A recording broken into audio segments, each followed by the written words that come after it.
Good afternoon, good afternoon, good afternoon. Oh my God, I am so excited to be here, and I'm not going to sound like a teenage kid. Oh my God. I'm so excited to be here. Thank you so much for joining me. If you are joining me live, of course, I want you to write in live, say hello. I'm watching the comments as we speak. Just going to wait a couple of minutes because I know a couple of people want to join live. So bear with me, bear with me.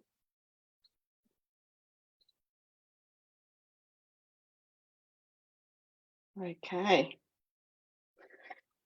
Beautiful. Thank you so much for joining me. This is part one of the How to Quit Emotional Eating to Lose Weight Effortlessly at any age, regardless of who you are, how old you are, your experience with weight loss or diets, whatever it is, whatever shit is getting in your way, we're going to stop it today. Okay. I'm super excited to be here. Please, please, please come in, comment, let me know if you're watching, let me know if you're on replay. This is what you can expect from me today. Okay. So I'm going to go through with you 3 steps over 3 days. And today is the main step, or the first step, should I say. So what you can expect from me today is a shit ton of content, a shit ton of stuff that works for my clients, that works for practice clients way before my clients, and works for me, works for my partner as well. So much information that actually works, that's applicable, and it's completely all for free. Now, there is an available resource to go with every single day. So if you would like the resource for today, that's if you would like today's resource, I want you to type in the chat resource. So I will show you in a moment what it is. I'm going to go through on Zoom with you. I'm going to tell you exactly what it is and how you can get it by just simply saying resource in the comments below. Sorry, I'm a little bit sidetracked at the moment. There's a lot going on. There's a lot going on. So just going to wait one more minute. And I want to know if you're watching. If you're watching, put in the comments, say hi, please. I want to know who is there, if anyone is there, if I'm talking to myself. If you're watching, type in live, say hi. I'm watching the comments live. So if you have any questions, you can pop them in there. That's the beauty of doing a live workshop, is that you get to ask questions and I get to answer them live, and you don't have to wait ages for a reply from me. Okay, so I want you to pop in the chat right now. If you're watching live, say live. If you're watching replay, type in replay, and I want to know where you're tuning in from. Where are you coming from? Because I've got so many people that have registered for this live, and there's so many people in the UK, in New Zealand, in the States. So I kind of want to know where my audience is from. So please, please, please let me know. Okie dokie. So let's go, shall we?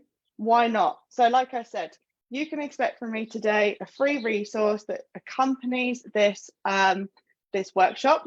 So all I want you to do is just type in resource in the chat and you'll see that in a minute. And that is going to enable you to work through everything that we are talking about and help apply it to your life. You can make notes on it and it'll make a little bit more sense in a moment. So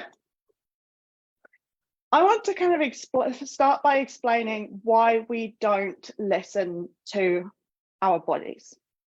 Now, emotional eating is probably the most connected that you are with your body at one time, which is quite sad because ultimately you are very much disconnected from your body. It's why we emotionally eat. But the fact is that when you are emotionally eating, you are probably the most connected. Now, it's not your fault, and we are all told and programmed to outsource this information. The fact that our body, why is my phone going off? The fact that our bodies have its own kind of wisdom, we are told to ignore that and outsource that information. For example, we are told that when we should be finished with our food is probably when the plate is completely finished. Right? We are told that when we should eat. We are told how we should eat. So many examples of this is when you're growing up, you're programmed, you are told to believe that you are finished with your food when you finish the plate. You are told, do not waste your food. You are told that it is socially acceptable to drink on every social occasion. How many times have you been pressured into drinking or eating when you didn't want to, or when it was a friend's birthday or a colleague leaving do? I'm sure that's happened. That's definitely happened with me a few times. How many times have you been told not to waste food and leave it on your plate because, oh my God, there is some starving people in the world out there that would love to have your food? Well, yeah, guaranteed there's a lot of people out there in a different position to me and you and I, where they probably don't have the luxury of having a full plate, and that is understandable. But to be told that you are finished when you finish the food because there are other people in the world that are starving doesn't necessarily mean that those starving people are going to be extremely grateful that you overate. They're not, are they?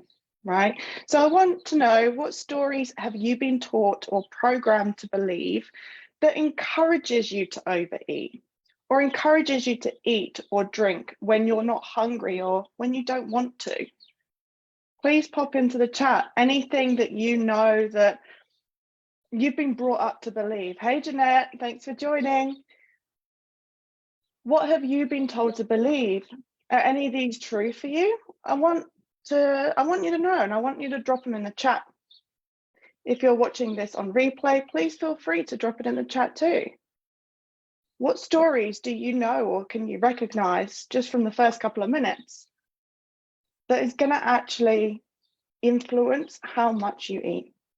These stories like you can't finish your food until the plate is empty, or you should probably eat, or you should be grateful, or your meal is only done when there's no more food left. These are stories that we tell ourselves, or that we've been told, and we continue to tell them to ourselves and other people around us, maybe even our kids, for example. Now, these are stories, okay? These are just stories that aren't true.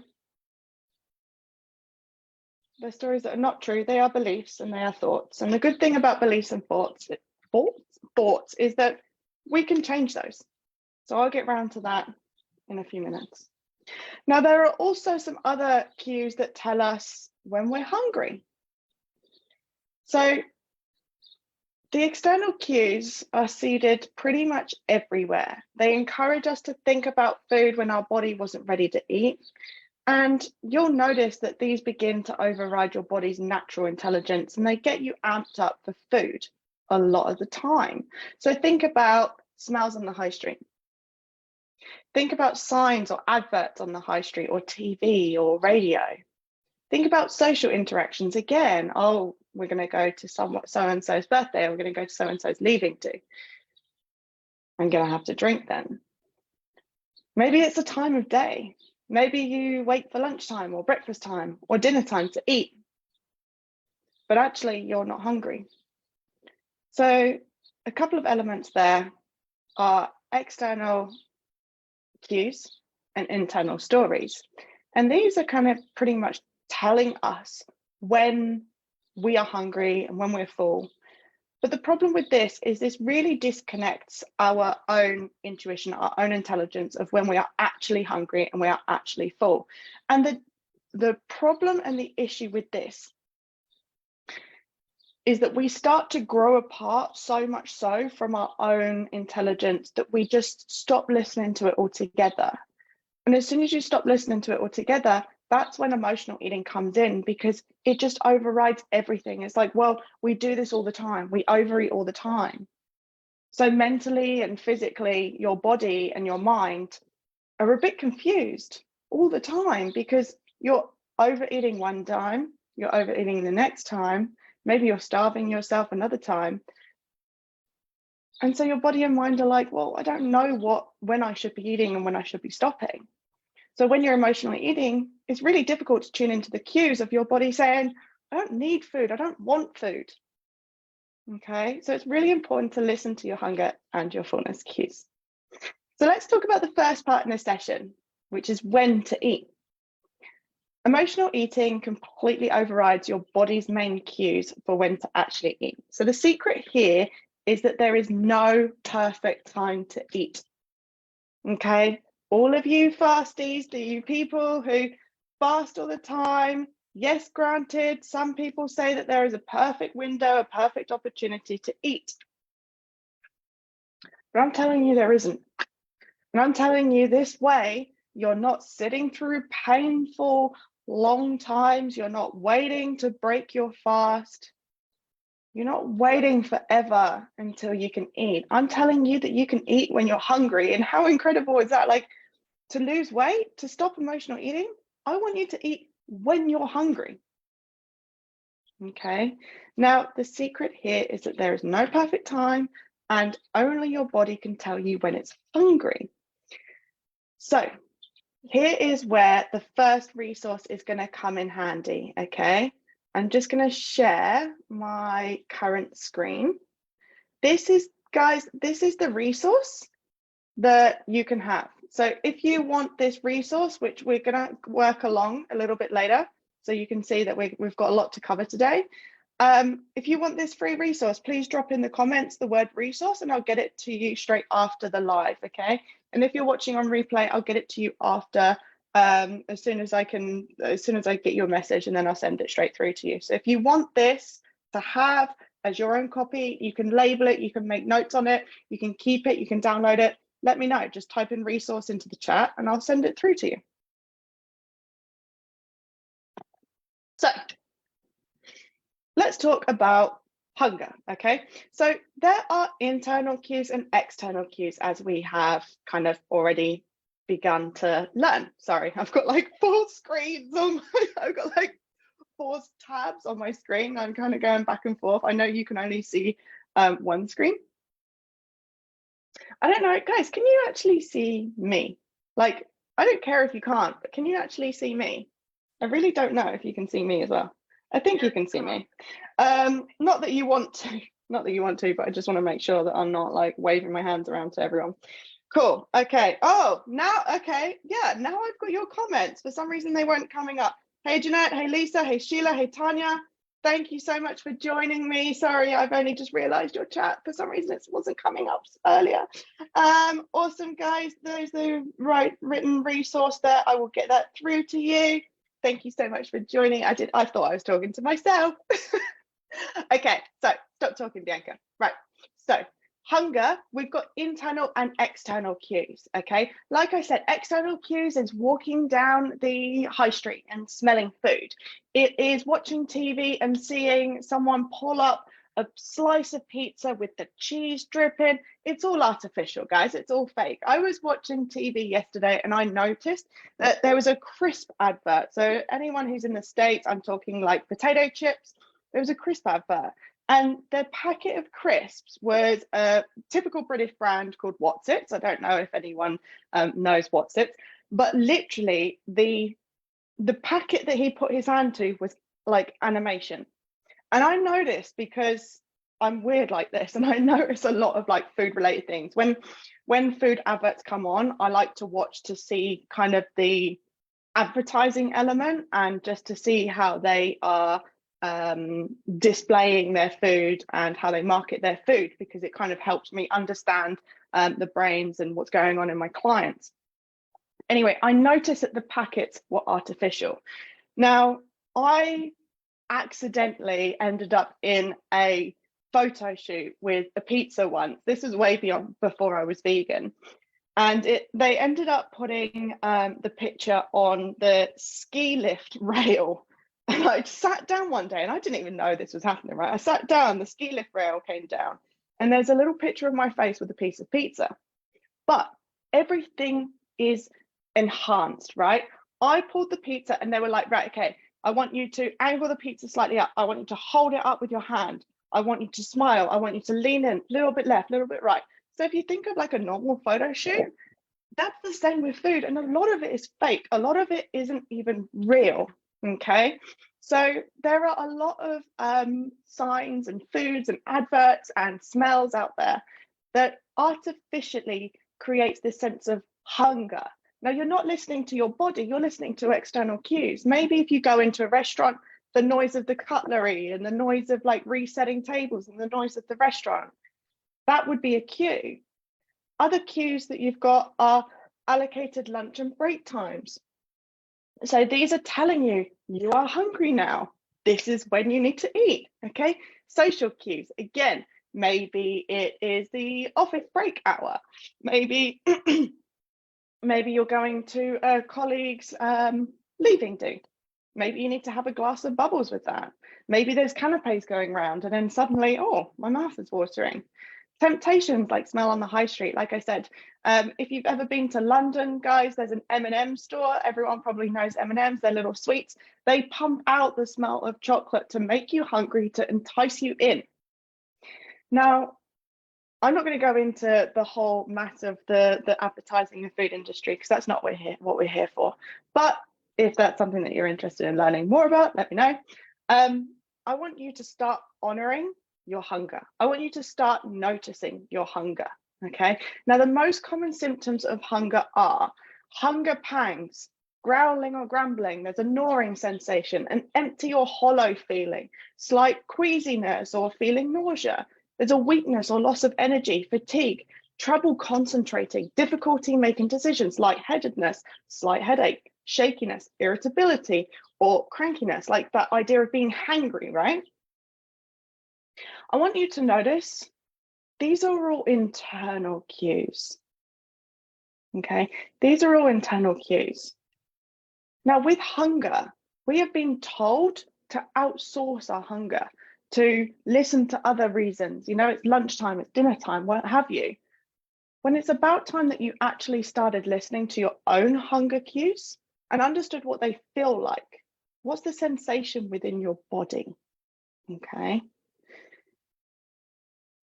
Now, if you've been stuck with weight loss before, where losing weight just feels impossible, it's likely that you've been focusing on the diet's principles, the rules and the regulations of a particular diet, right?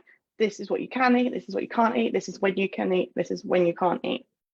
Diets take you away from listening to your own body, which naturally doesn't want to keep excess weight on, right? Your body naturally wants to lose fat. It doesn't like to store it, only in particular occasions.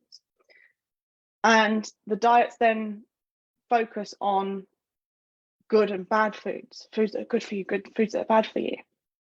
If you've been stuck before, ask yourself, when was the last time that you let your body decide when and how much? So when and how much it wants to eat. So for example, my client, Donna Marie, she has tried many different diets and has always stuck within like a specific weight range, right? And that's because she's previously used external factors to determine when to eat. It was lunchtime, so she ate lunchtime. It was breakfast time, so she ate breakfast. It wasn't until a couple of weeks worth of kind of drilling in and figuring out what's going on that the penny dropped. She went, oh my God, I get it now. I don't just notice how hungry I am when I eat. I notice if I am hungry.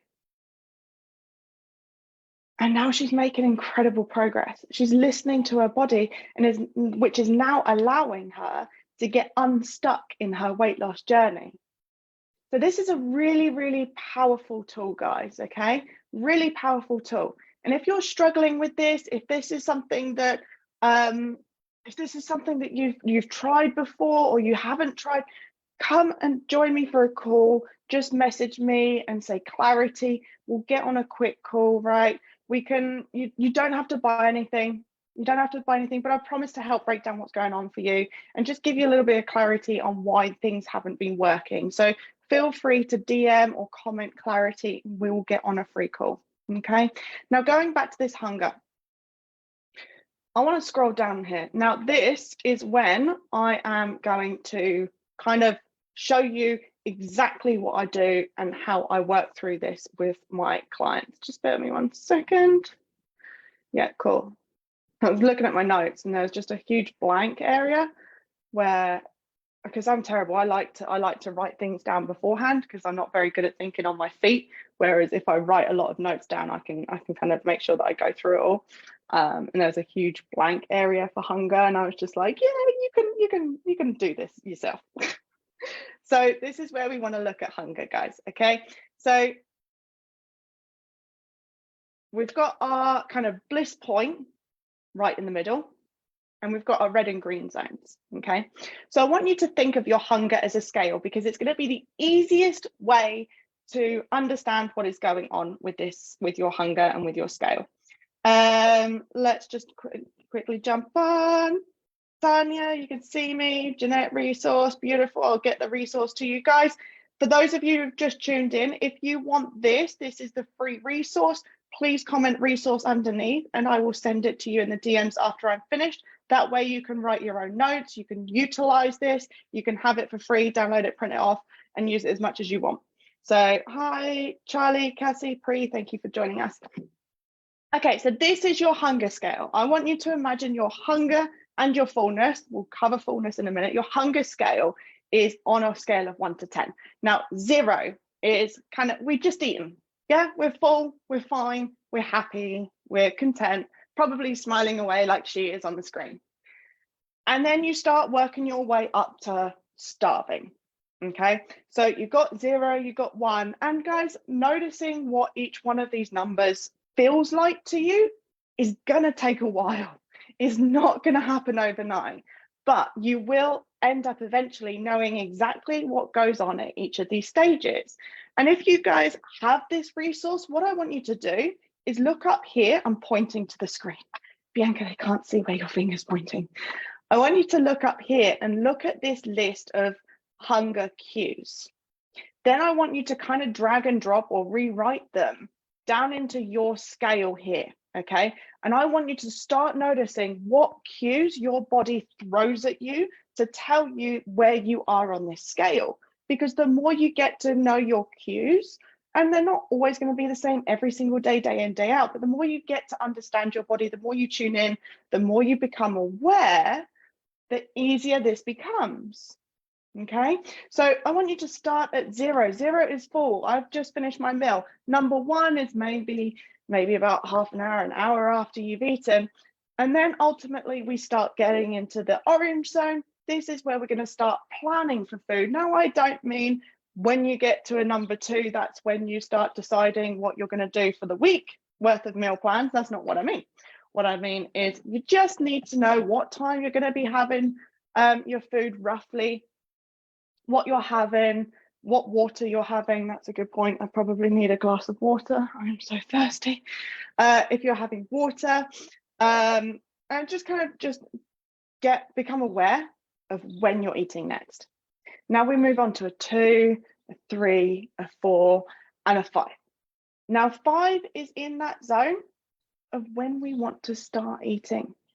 Because as soon as it starts eking up into the 7, the 8, the 9, and the 10, that is when we are fridge raiding, right? That is when we get guilty of eating everything in fucking sight. And I have been there, hands up, I've done it.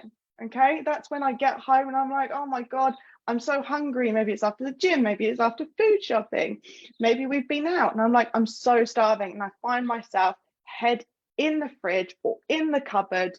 And I'm just like, what can I eat now? Now, the problem with waiting until you're 9 or 10 is generally 9 times or 10 times out of 10, it's very difficult to eat slowly. Okay. Now, I will explain why eating slowly is important, but we also end up overeating because we are trying to shovel it in as fast as you can. So if you think about it, you're so hungry. Imagine what happens when you're really hungry and you get a whole meal put in front of you. Straight away, devoured, right? Straight in, gone. You don't give yourself a time to digest, to think about it, or to even eat mindfully. So 9 and 10 is that hangry bitch mode, and I'm just speaking from experience here. 9 and 10, we do not want to get to before we start eating. The bliss point is around the 5, 6, and 7 mark. I'm actually going to change this to red. Okay, so 5, 6, and 7 are where we want to eat. And again, guys, with your hunger scale, I want you to write in here how you feel at this stage. Maybe when you hit about a 5, you feel a slight disconnect.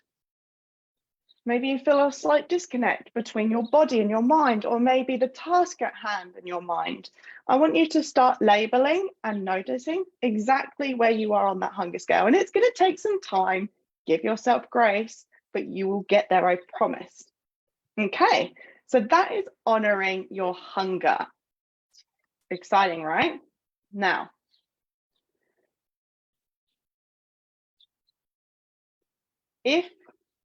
when we're supposed to eat, and that's when we're supposed to eat, right? In that 5, 6, 7 mark. If when we're supposed to eat is actually internally triggered, how do you think how much to eat is measured? How do you know? I'm looking at the comments now, by the way. Hey guys, if you've joined, thank you so much. Karen, hello. Zenya, Natalie, welcome, welcome along. Just to let you know, what you can see on screen, guys, is the free resource. If you want the free resource to label yourself and to keep and download, type in resource into the comments and I will send it to you afterwards. Okay, guys, no one has answered my question. Hopefully you're all typing furiously to answer me. Don't worry. So if when we're supposed to eat is actually internally triggered, how do you think how much to eat is measured? Yep. It's your body. It's your internal cues again. Your body is so incredibly intelligent. And I don't want you thinking, oh my God, she's gone all woo-woo on me. Oh God, we've lost her. We've lost her. We've lost the science Bianca to the woo-woo spiritual Bianca. No. Your body literally is screaming at you. It is screaming in different ways than we know. It doesn't speak words like we do, but it shows in other ways. It shows in irritability. It shows in inflammation. It shows in issues with digestion. It shows in arthritis. It shows in other forms of pain and suffering, right? This is how your body kind of screams and talks to you. So all we've got to do is just listen into that fullness cue as well to understand how much we need to eat. There's not a perfect measurement. Every single time you sit down for a snack or a meal, your perfect amount is going to be different. Okay, so whether you portion your lunches equally like I did my meal prep and I've got 2 lunches in the fridge and I measured them out equally, but I might stop at I might have enough today at a different level to my enough tomorrow, and I'll explain how to work with that. So your body has been screaming at you all along, and you've turned your attention away from it. Again, it's not your fault. As we discovered, life has shown that you need to doubt and override yourself. When I used to work in hospitality, guys, I was super hungry for most of my shift, but I couldn't get to food all the time, right? I was always hungry, but I couldn't get to food. And often it would be a bite here, bite there, but then I'd stuff my face with food.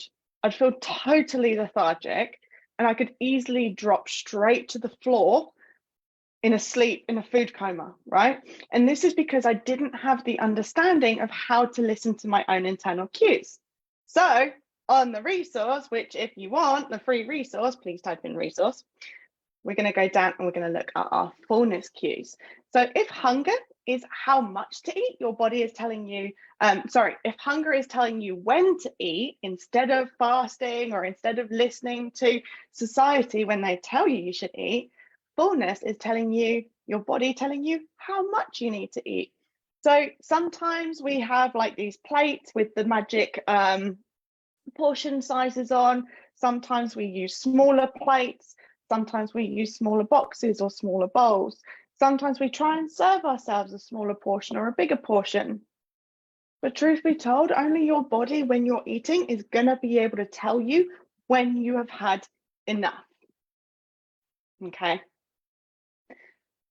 Now, when I talk about fullness, we're not talking about being full.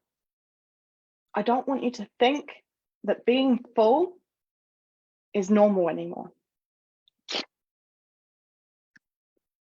When we talk about fullness now, I want you to think about your body having enough. Now, the feelings of enough comes from before the feeling of full. So think of a scale, your fullness, enough is before that. Okay, we are programmed to believe that we have had enough when our plate is full, when there is no food left, or when others have finished eating. But this is just eating beyond your body's needs and its capacities, really. And that ends up forcing your body to eat when it's had enough, which creates a familiarity with that feeling of fullness. Have you ever thought or felt, oh my God, I just like the feeling of being full? Probably because we've got this huge disconnect between what we should be feeling and what we do feel, okay? And this can confuse ourselves, and this is okay, but this is why you are here, because listening to the fullness cues ultimately is going to stop and discourage emotional eating so much. If you understand when you are full, you are more likely to change the trajectory, the behaviors and the habits that you do that keeps you emotionally eating and stops you from losing weight. That is why this is so important, guys, okay? So I want you to learn how to spot enough. So enough is the new full, right? Orange is the new black. Enough is the new full. The most common signs of reaching enough are food is settling in the stomach, feelings of contentment and being satisfied. If you know me, you know me. I can't talk. Food might not taste as good as when you first started. So you know when you have that first bite and you're like, oh my God, it's so good. Maybe you don't have the same reaction.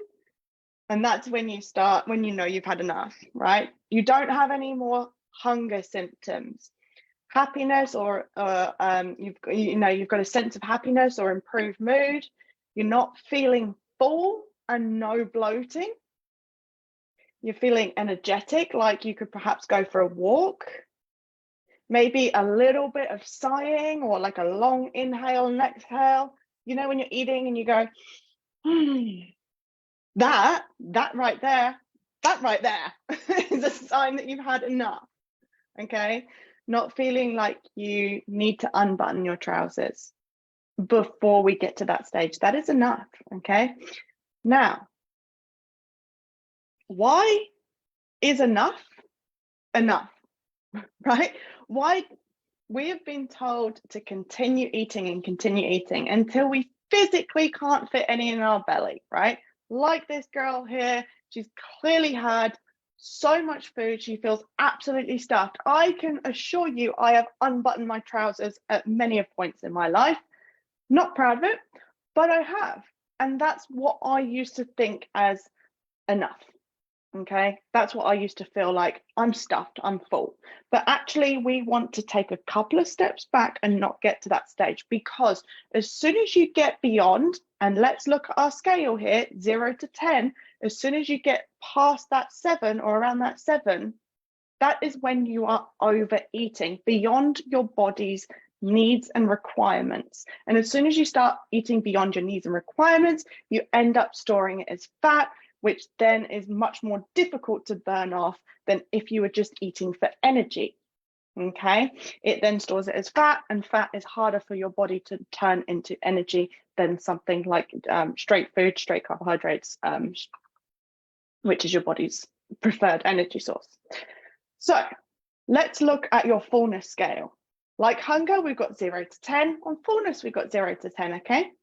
So 0 is empty, red light, gas light, emergency, I am empty, I am starving, okay? Yes, we need to start eating.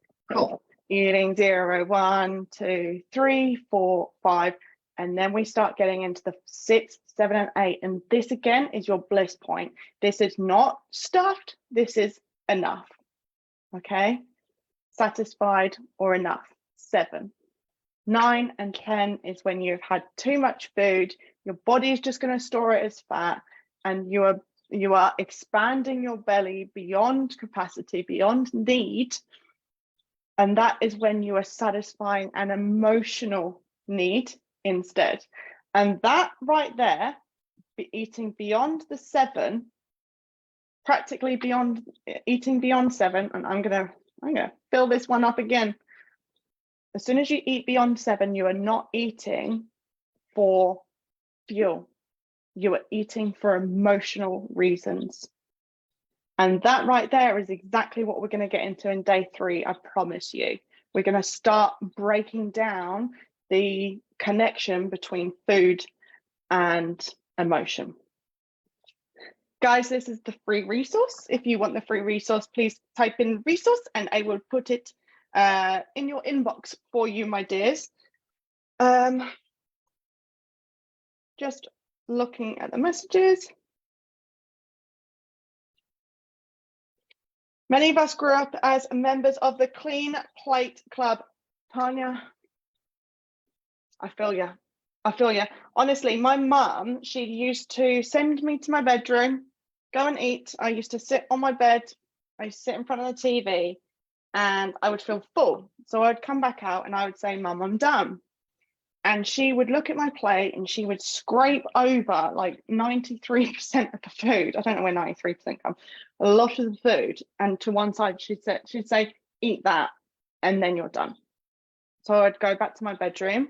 I would eat that food and I would feel sick and full and lethargic. And I would come out and she'd be like, okay.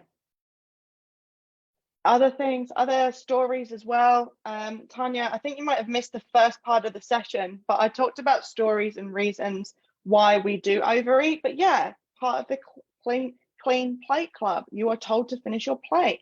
Another thing is my mum would say, you're not done until you finished your meat because that's what I paid for, especially if we were out in restaurants. She would tell me that. Okay, so that is your hunger and that is your fullness, okay? Now your job, guys, is to become hyper aware of your hunger levels when you eat and hyper aware of your fullness levels when you eat, okay? Now, this is gonna be an interesting, exciting, and new thing for you to experiment with. It might send you a little bit outside your comfort zone because you're not used to eating when your body requires it. You're used to eating at lunchtime, or you're used to stopping when your lunchbox is empty, or when your dinner plate is empty, or maybe because you feel guilty, so you want to eat all of the food. You're not used to listening to your body. You don't know, there's probably a lot of people here that doesn't necessarily understand what that feels like in their body, the hunger and the fullness. So this is your chance, this is your opportunity to work on that. But all I want you to do is just become hyper aware. This is the first step, guys. If you go beyond this and start forcing yourself into doing other things, your brain is going to go, whoa, whoa, whoa, whoa. This is too much, too soon. Please leave me alone. I don't want to do this anymore. It's too hard. Okay. Now, I'm not putting you on any diet. I'm not putting you on any pills. I'm not putting you on any shakes or protein shakes. I'm not signing any of you up to any products or any companies. I am not signing you up to a diet. I'm not even signing you up to a plant-based or whole food plant-based diet. Tomorrow, I'm going to talk about what to eat, but I'm not asking you to become someone that you don't want to be. I'm asking you to simply listen to your body, because weight loss is so goddamn simple, but we have completely lost touch, and we all want a simple pill, a simple shake, a simple method. This is your simple method. If you listen to this, if you apply this, you will get weight loss. And the amazing thing is starting to listen to your hunger and your fullness cues is going to start increasing that awareness between you and your body and your emotions. As soon as you start getting to grips with this, you can eliminate emotional eating. Eliminating emotional eating helps you lose weight, regardless of what age you are, regardless of what abilities you are, okay? Regardless of whether you've got hormone issues, whether you're going through menopause, it is all the same. You can apply this to any part of your life, no matter who you are, no matter what you are, okay? One of my clients, for example, Sheila. Oh, Sheila's watching. Hi, Sheila. One of my clients, Sheila, she thought that she was listening to her hunger cues, right? She ate when she thought she was hungry, but she wasn't losing any weight for a while. And I asked her, Sheila, are you waiting until you feel physically hungry to eat? Oh, No.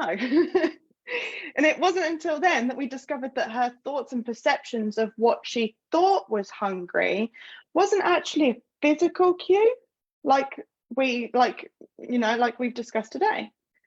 So if you're waiting until you're hungry, sorry, if you're not waiting until you're hungry, you're technically overeating. If you're eating beyond that 7 out of 10 on your fullness, you're overeating. And this is where, like, unintentional binging or unintentionally overeating actually sits. This is where a lot of it sits. Okay. Now, your homework is to get extra curious about what is happening at every stage in your hunger and in your fullness. Okay. Within the next 24 hours, I want you to notice what feelings, what sensations, what thoughts come up at different stages during the day. Maybe you've got different emotions while you're eating. Maybe you notice that one day you're able to eat up until the 7, but the next day you're not able to eat up until the 7.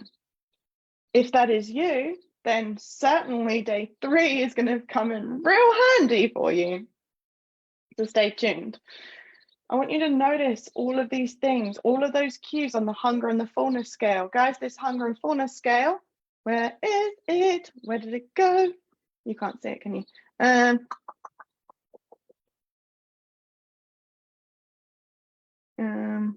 Yeah, this.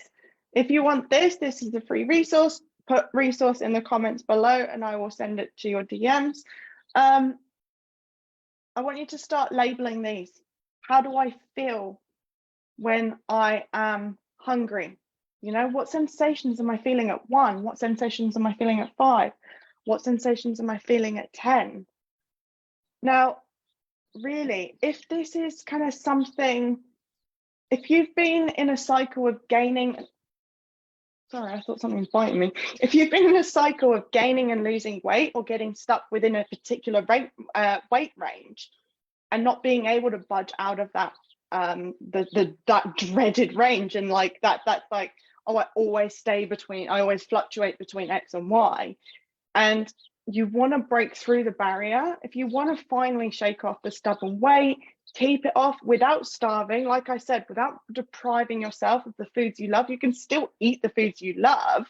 You just need to listen to yourself, right? If this is you, I want you to comment the word clarity for a call with me. You don't have to buy anything. I mentioned this earlier. You don't have to buy anything, but I promise to break down what's going on for you, help you get clarity on why the things you haven't tried, why the things you've tried haven't worked. And if you want to get my help, then brilliant. And if not, I'll give you the next steps. I'll give you the next 3 steps that you need to do to get moving in the right direction based on your past and current experiences. I want to get you losing weight while eating the foods you enjoy. I don't want to throw pills, shakes, magic sprays. Oh my God, a spray, an under the tongue spray was the recent one I heard. I don't want to push these things on you because they are not sustainable for your pocket or for you or for the relationship between your body and food. Guys, this workshop was supposed to take an hour and it's only been 45 minutes. I am on it today, somehow. So I want you to listen to your hunger, listen to your fullness, and just start noting where you feel different sensations.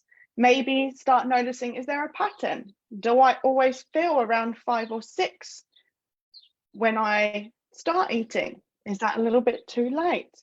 Maybe when I finish eating, maybe I'm finishing when I'm at like a 9 or a 10.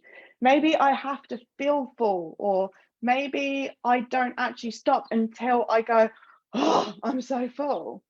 What is the verbal cues? What is the physical cues? What are the internal emotional feelings? They are going to be cues as well. When you stop eating and when you start eating, notice what's going on internally and physically. Either way, it's all internally. It's not because the clock told you so. It's not because the TV advert told you so. It's not because you have to go and say goodbye to your colleague and eat canapes. It's not because they told you so either. All right, guys, if you want this resource, comment resource. I know I've said it a lot, resource. But also jump on a clarity call with me, for God's sake. I mean, it's free. I'm giving you an hour of my time for free. Just take it. You don't have to buy anything. I just want to get you moving in the right direction.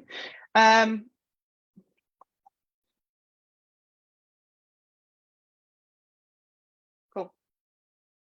How to quit emotional eating and lose weight. Day 1, tick. You guys are on it. Well done. I'm so proud of you all. You are incredible. Let's look through the comments now because I've got plenty of time. Resource. Yeah, Lisa, I'll get you the resource. Sheila, I'll get you the resource. Tanya, I'll get you the resource.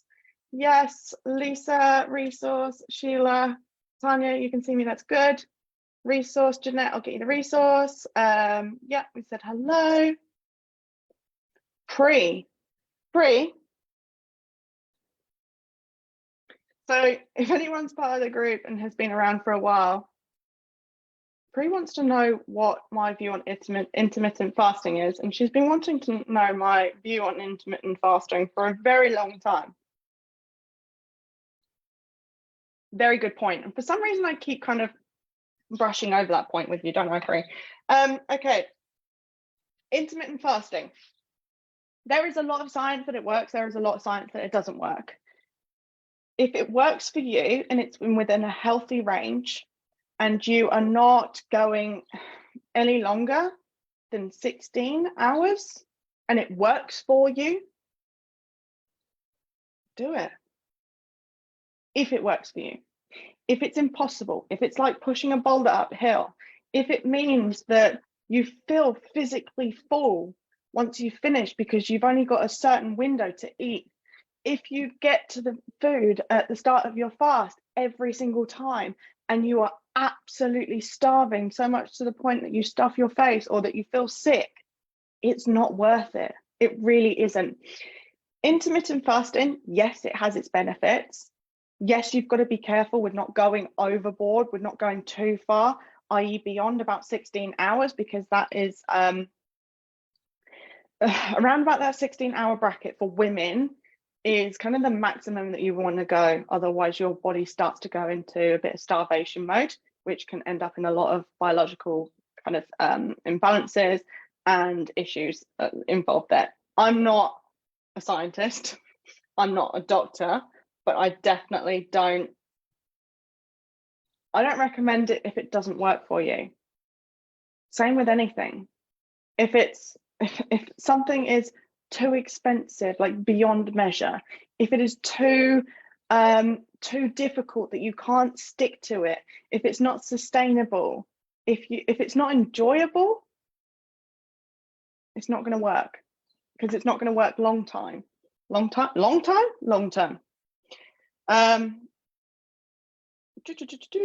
Just quickly looking at the comments, guys.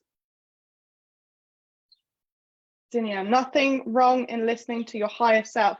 Absolutely nothing wrong in listening to your higher self. This is the problem, is we have become so far removed from listening to ourselves, listening to our bodies, and so far in tune with everyone else telling us what we should and shouldn't be doing, when we should be eating, when we shouldn't be eating, that we totally have lost track with what our body needs. And ultimately, your body is the main authority over what your body needs.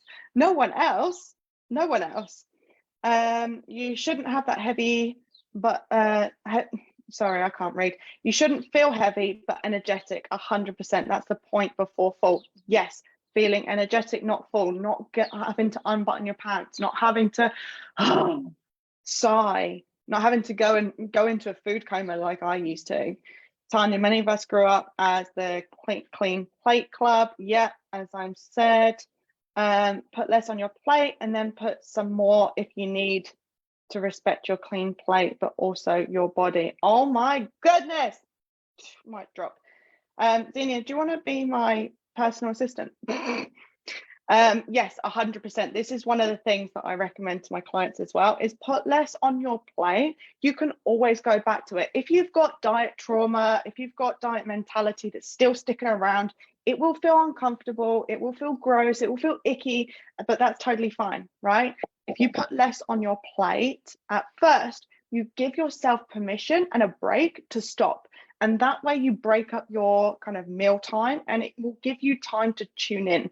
The problem is if you put a whole plate on there, even if you ate the same amount, right? If you ate the same amount of food, but you put half on this plate, sat down, ate it, and then got up and served yourself the second half, you're giving yourself that break, that advert break, right? Where you can get up and think about what's going on. Whereas if you served yourself the same amount on both, chances are you're going to carry on eating until this is completely gone before you go, oh shit, I was supposed to ask myself if I was full. So yeah, absolutely. Put less on your plate. You can always go back for more, 100%. Free. Oh my, now I can see better. Oh, sorry. I don't know what I did, but okay. Tanya, and my mum would say, finish that little bit on the bowl because I don't want to put it back in the fridge. Yes, guilt tripping. Absolutely, absolutely. Like, how many times, guys, have you heard these stories of, I don't want to put this back in the fridge, or that's a waste, or it's a waste of time? Honestly, what is more of a waste? Okay, hear me out. What is more of a waste of time? Putting 2 bites in a tub or in the bin, or spending the next 12 hours to 24 hours plus complaining, guilt tripping, feeling shit, and talking yourself down. If you overeat or eat until your plate is full because you're not till your plate is empty because you're not listening to your body when it's saying it's full, you're only going to waste so much more time, effort, and energy guilt tripping yourself, feeling shit about it, poo-pooing all over yourself, feeling bad, than you would have just throwing those 2 or 3 bites away. Yes, maybe we should make them watch some videos and abandon beliefs. Yes, absolutely. This makes so much sense. I'm glad I'm making sense, Pri. Hello, Sheila. Love the vibes. Thank you. It's like summer vibes, isn't it? I'm actually in my window still today, and it's like sun's coming in. I can't see anything on the screen, so I'm glad you're loving the vibes. Loving it. You answered me on fasting. Yeah, finally.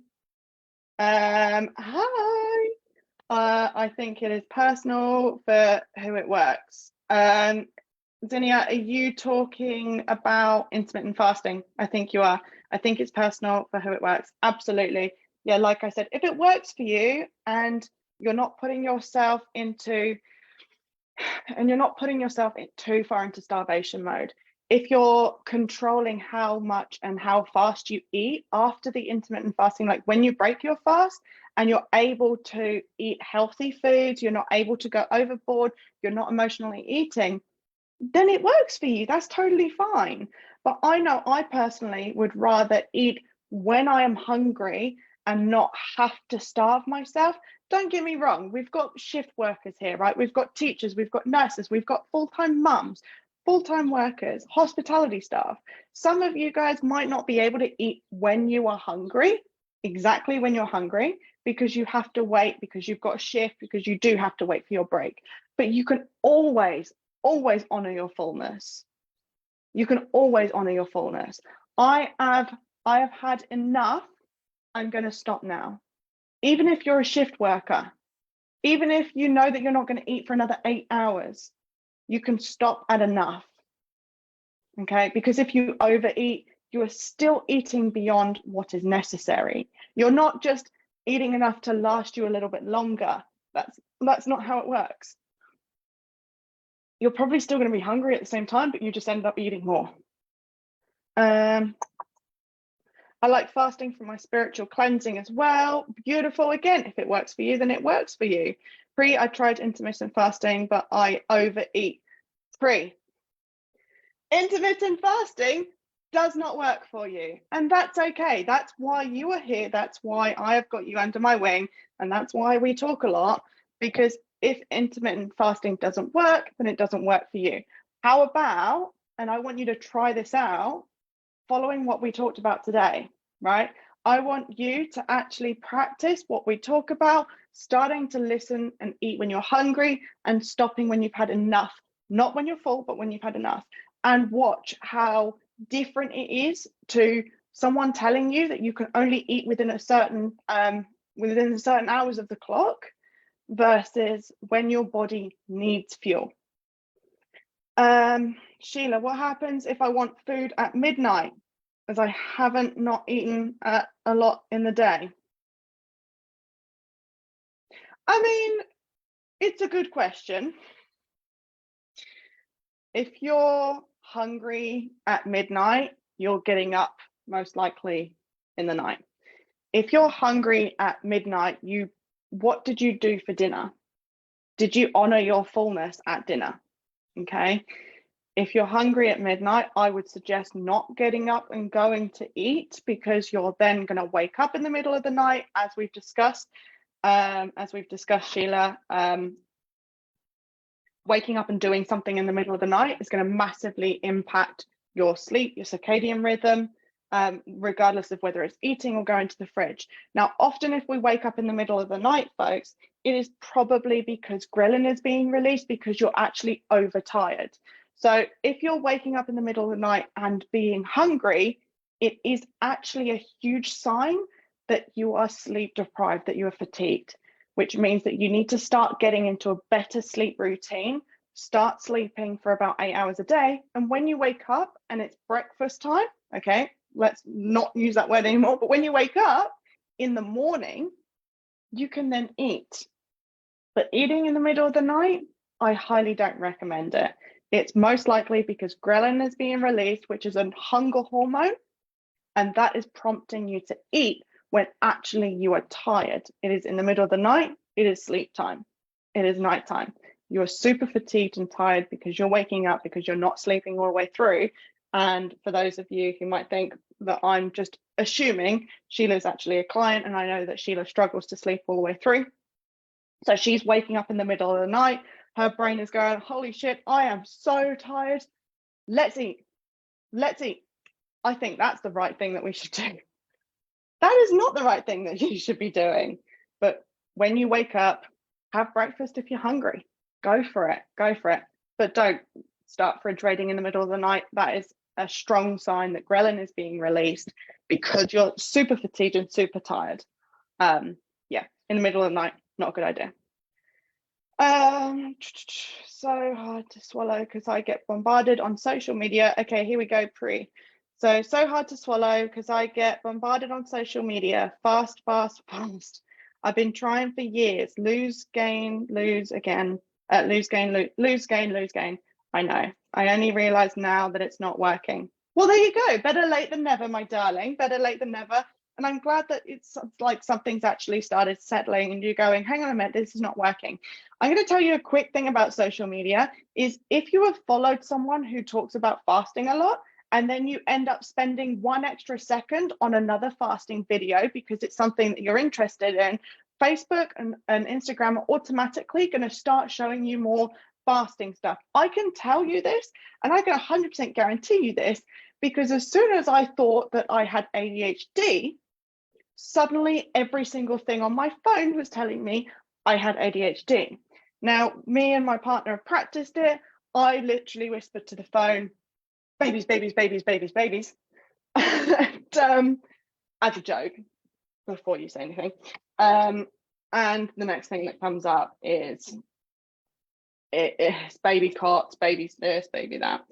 Your phone literally listens to you, but also my point here is if you spend 1 extra second on a fasting video one time and then another time, it's going to start telling you and showing content. Now, I can assure you that there is so much more content out there that doesn't tell you to fast, but that tells you to do other things. There's more content out there that tells you probably to do a keto diet look, my phone's going to start coming up with keto crap now.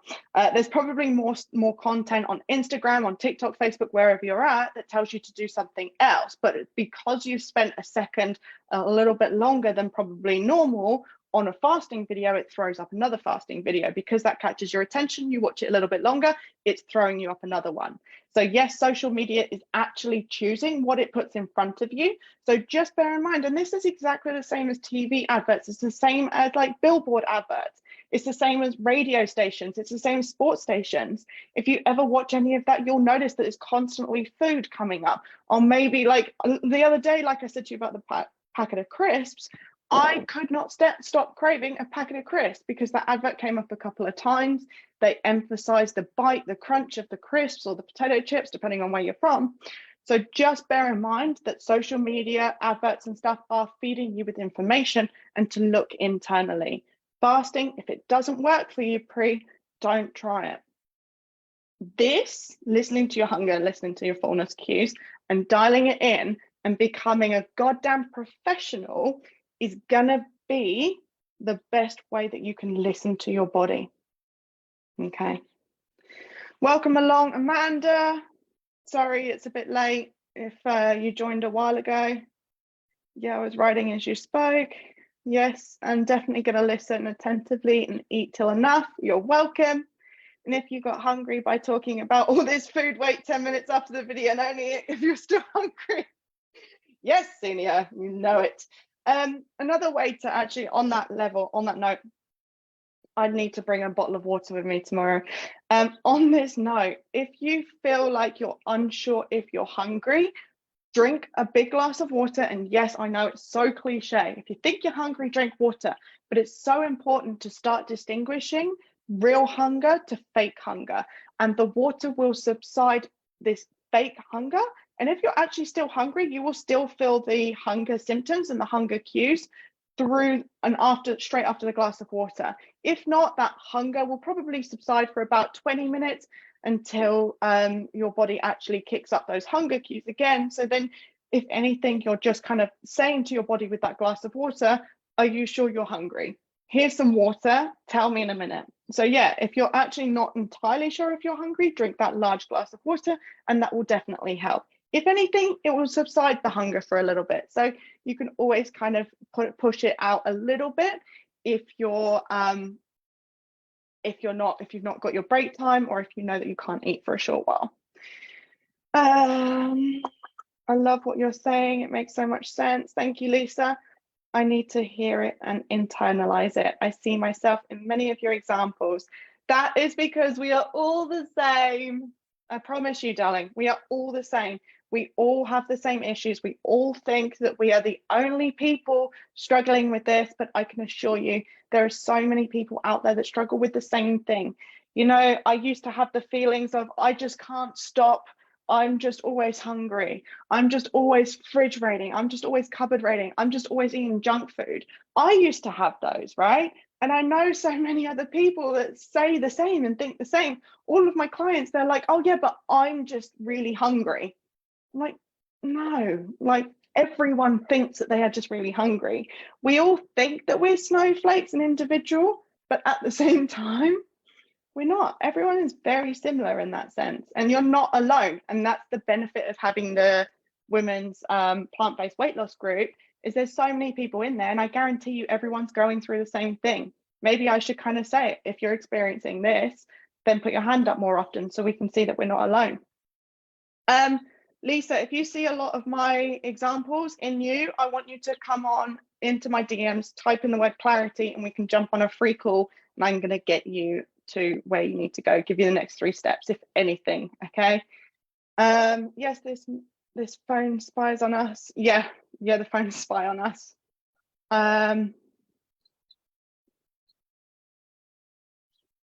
We said frog with pants and got AliExpress ad of a product exactly that. There you go. See, there you go. It's like ChatGPT, whatever it is now. You put it in there, you say what you want, and then suddenly it's everywhere, all over your Facebook.